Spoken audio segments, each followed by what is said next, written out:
Let's write this down. Write this down. 25 work days. Write down 25 work days. So in the world of time and the way we look at it, time is starting to run out. So I wanted to ask you this question. Do you know someone who by the Superstar Retreat will have or could have between 7 and 15 more properties pending? You guys know anybody like that? You know somebody? Anybody else? Eddie, you know somebody? David?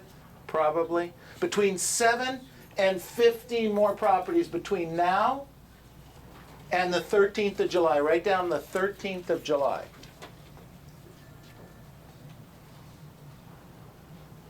So my question is, could that person be you? Is it possible for that person to be you? All right? So if not, why not? If you don't think it's possible, then why not? What do we have to do? What activities do we have to do? What things do we have to put into place to make sure that that happens? And what I wanted to do was just take a few minutes and review what we have to do to make that happen so that you could have 7, 8, 9, 10, 15 pendings. Think about it. 15 properties pending in the next 5 weeks. Sounds like a lot? 3 a week? It's possible. Okay, maybe 3 a week isn't possible. How about 2 a week? That's 10. How about 2 pendings a week? Got 5 weeks. 5 weeks. How about 1 a week? That's 5.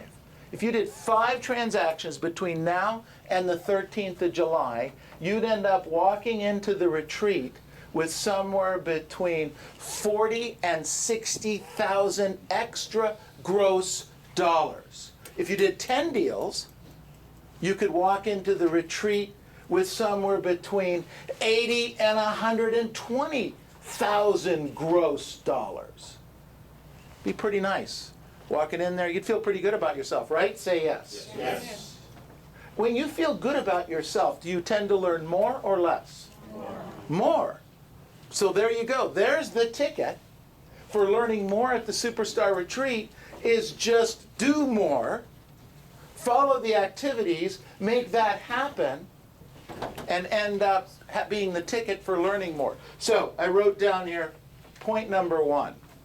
That activities you need to work on to make that happen. Not necessarily in any special order, but you need to work daily on time management.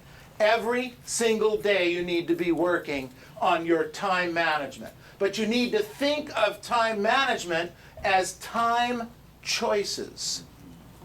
Time management is about time choices. What activities will I do during this period of time? What activities will I do during that period of time? What activities will I do during that period of time? Will I prospect? Will I work on my scripts? Will I work on my listing presentation? Will I polish my pre-listing package? What am I going to do? Or am I just going to watch TV tonight? Or am I just going to do something else and not focus in on what needs to be taken care of? Time management equals time choices. Next thought. We need to be looking for buyers and sellers every day. We need to be looking for buyers and sellers every day, not occasionally. Buyers and sellers every day, not occasionally. Write down the word forever. Write down the word forever. As long as you're in the real estate business, as long as you're in the selling business, your job every single day that you're working is to look for a buyer or a seller every day for the rest of your career, period. That's it. That's your job. Learn it, get it, anchor it, and make it your job every single day from now on. that becomes your career. That's my job. I wrote down here, no appointments, no sales. No appointments, no sales. You need to spend 80% of your time looking for sellers and 20% of your time looking for buyers. 80% of your time looking for sellers and 20% of your time looking for buyers. If you're going to spend at 40, 50, 60% of your time working with buyers today, you will never reach your potential. You will always be frustrated, and you will never earn the kind of money that you should be earning. If this market is proving anything, it's proving that listings are the name of the game. Los Angeles Times, front page yesterday. Front page yesterday talked about how difficult it is for some people to buy a house today. Now remember what I was talking about not so long ago. In 2007 and 2008, we all knew sellers who wished they would have sold their home, right? Say yes. Yes. 2008, 2009 even, they wished they would have sold. Because if they would have sold their home, when you advised them to sell their home, they would have had some more equity in their pocket today, right? Say yes. Yes. We all know people like that. Well, I was saying just 6 months ago that we're going to meet people who are going to say, I wish I would have bought in 2011 and 2012. Let me tell you something, ladies and gentlemen. Based on the Los Angeles Times article, that is here today. There are people, some of you are in this room, that wish you would have bought and secured a piece of property 6 months ago. If you look at the statistics, 6 months ago, there was 3,000 houses more on the market. Okay, the interest rates were 0.5% more. So what? There was a lot more inventory. And 6 or 8 months ago, sellers were willing to pay some closing costs, right? Yes. How willing are sellers to pay closing costs today, ladies and gentlemen?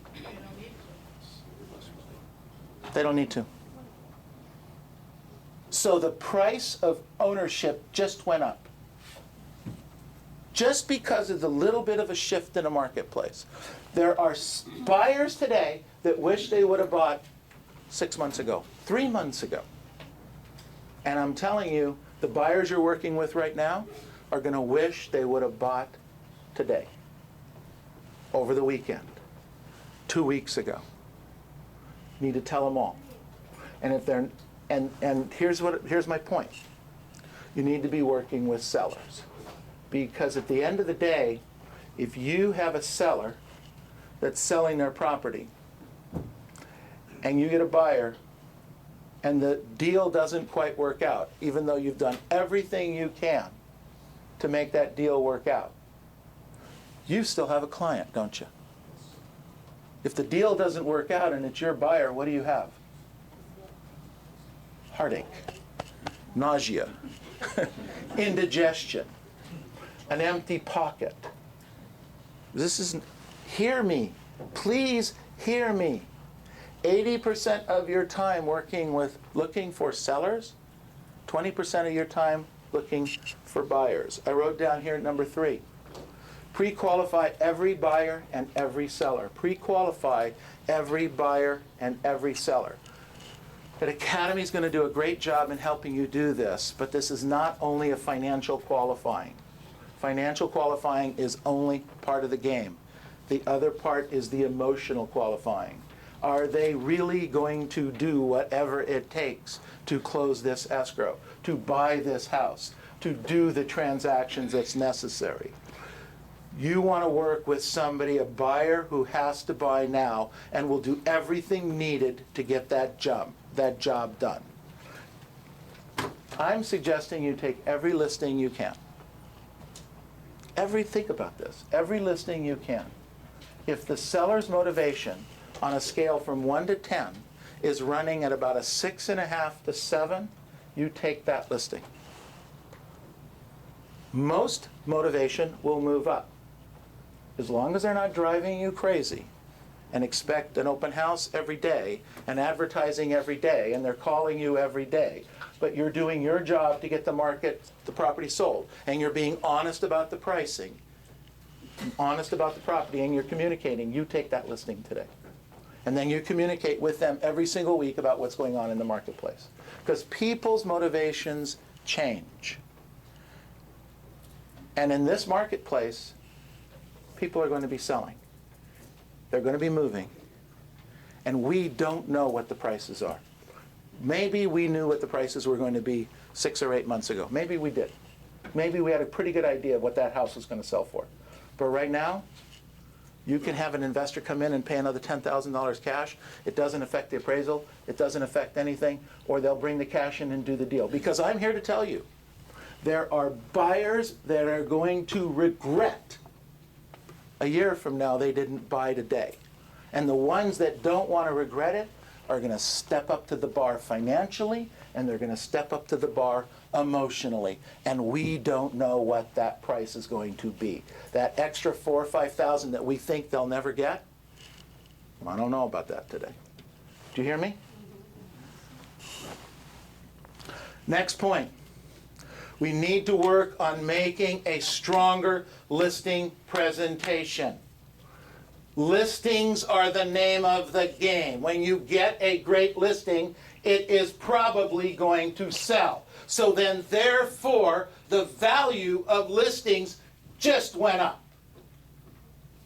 Every listing appointment now is worth between $10,000 and $12,000 and $15,000 to you, where maybe before you could go on 2 or 3, and if you missed one, it wasn't the end of the world. You'll pick up another one. Not today. A lot less appointments, aren't they? Right? Say yes. Yes. A lot less listings that are coming up on the market, right? Say yes. And the properties that come up on the market are doing what? They're selling. You'd better get great at your presentation. I wrote down practice, practice, practice. You can also write this thought down. Somewhere, someplace, someone is practicing. And when you meet them, they will beat you.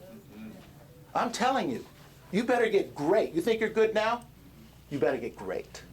You better get fabulous.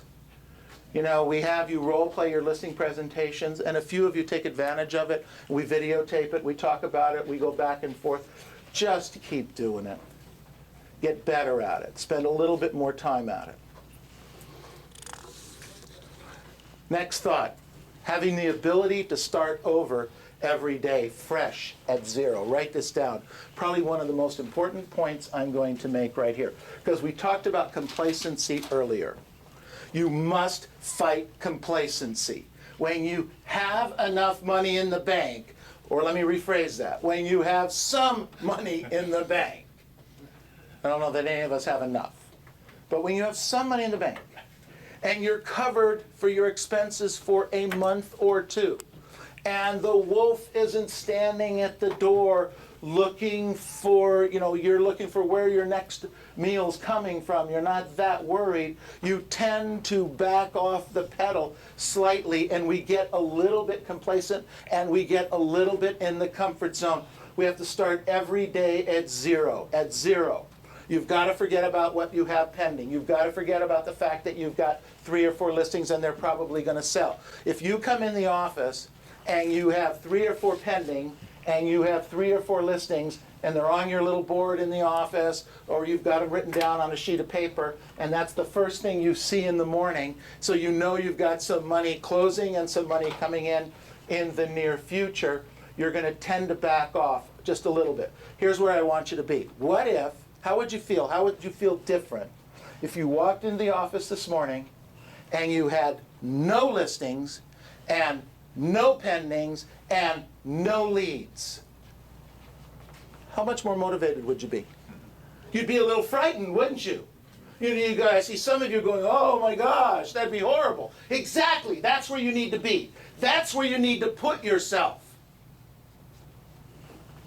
Fight complacency every day. You need to work on waking up every morning pretending you have no leads, no listings, no escrows, and see if that doesn't help throw you out of bed in the morning. These are questions you need to ask yourself every single day, and I'll email them to you later. What is my level of commitment, and for how long am I willing to make it? What is my level of commitment, and for how long am I willing to make it? I'm submitting to you, I'm suggesting to you, let's focus on just the next 5 weeks. Between now and the Superstar Retreat. The next 5 weeks. Am I willing to change my mindset, my skills, and my habits today? Am I willing to do that? Because what got me here may not get me to the next level. Think about that one. We always think in terms of what got me here will get me there. Not so much today. Remember last week we talked about the cheese is moving? Well, ladies and gentlemen, the cheese is moving. In fact, I submit to you, based on the statistics, the cheese moved. Okay? The cheese moved, and it's moving every single week. You've got to get ahead of it. Wayne Gretzky used to say, I go where the puck is going to be, not where it was. One of the greatest hockey players to ever live. That was his saying. I anticipate where the puck is going to be. So, get out and talk to people. Your job, business, is not here in the office anymore. Maybe at one time in our careers in the last 40 years, there was business in the office. All right? No more. You need to be out on the streets. But out on the streets doesn't mean sitting at Starbucks having a latte. Okay, you can do that for a few minutes, enjoy that, talk to all the people that are there, but there's only 10, 12, 15, 20 people there, and I encourage you to talk to everybody that's in line. Do that, all right? But then that's it. You've already talked to everybody that's there. Now get out of there and go talk to people that are on the streets. The next thought is, how much more disciplined must I become? For the next 5 weeks, how much more disciplined must I become? I need to get to bed earlier. I need to get up earlier. I need to work out a little bit more. I need to work on my scripts and dialogues a little bit more. I need to work on my listing presentation a little bit more. I need to become a little more disciplined. The next thought here, am I fighting complacency? And what am I doing about it? Am I fighting complacency? And what am I doing about it? I have to pretend I'm broke. If I pretend I'm broke, great things will happen. If I think about the listing I have or the sale I have, you're not going to work as hard. You're just not. At the risk of being politically incorrect, I think unemployment insurance is one of the worst things that's hurt our society. Okay? Because we know that we can collect, if we're not working, some unemployment insurance. Well, you think about that. You think about that. I was listening to a commentator the other day saying that he worked really hard to get this black BMW. This is a BMX bike. As a kid, he worked really hard to get this BMX. That's what he wanted. He wanted that really cool BMX bike. So he went and got this paper route, and he started working on this paper route, and he started selling newspapers and started making money. So his dad was really proud of him. Really proud of him. Son, that's great. You earned about half as much money for this little BMX bicycle. You know what I'm going to do? So in reward for that is I'm going to loan you the balance of the money so you can buy the BMX. So then you can ride your bicycle around to sell more papers and you could do it faster. Pretty good logic, right? That man never sold one more newspaper after he got his bicycle. Because his incentive was taken away. It is an absolute true story. I know that person. And that is one of those family stories that the dad knew he had screwed his kid up on that one thing. And he said he was so wrong in doing. He told his son that years later. He said, the biggest mistake I did for you. And the kid still grew up to be a good kid and all, did the right things. But I'm telling you, he saw it in black and white. When you give too much, and you take the incentive away, and you take that you give somebody a security blanket, just even though it's a small security blanket. When you do that, you take that incentive away. What am I doing to fight complacency? I wrote down the next thought. How intense am I going to be with the coaching that I'm willing to receive? We're coaching you on some level or another. And some of you receive it, do it, work it, and make it happen. And some of you, we beg to keep your numbers. We beg you to show up on the call. And some of you, I'm busy. You know what? I got to tell you something. I don't think you should be so busy that you shouldn't do a regular coaching call. Think about it. Think about it. To have somebody who cares about you enough to show up and be available to you for a coaching call and make it and be available, I mean, it's amazing. And we get the reason is because we're free. We don't charge you. We get that that's some of it, and you value things that you pay for, except that when I talk to Mike Ferry and people pay him $1,000 a month and they don't show up for his calls, I think it's just basic weird people. That's really weird, Mike.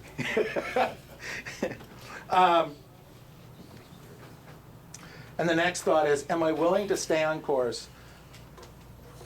Am I willing to stay on course? And even though the program didn't yield me something today or tomorrow, I'm willing to stay on course and do what needs to be done until I start to see results.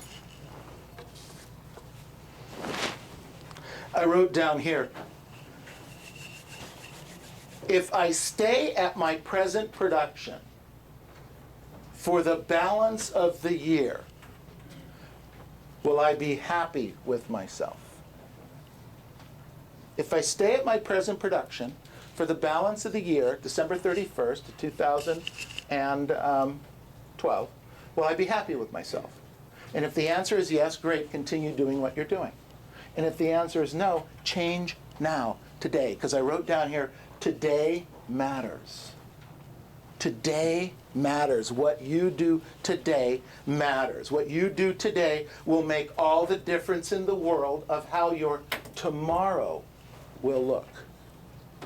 What you do today will make all the difference in the world of how your tomorrow will look. You can do nothing today and have nothing tomorrow, or you can do some of the activities today and have some more tomorrow.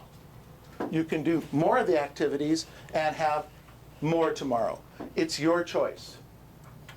But let's go out and make this the best 5 weeks we've ever had. Thank you very much.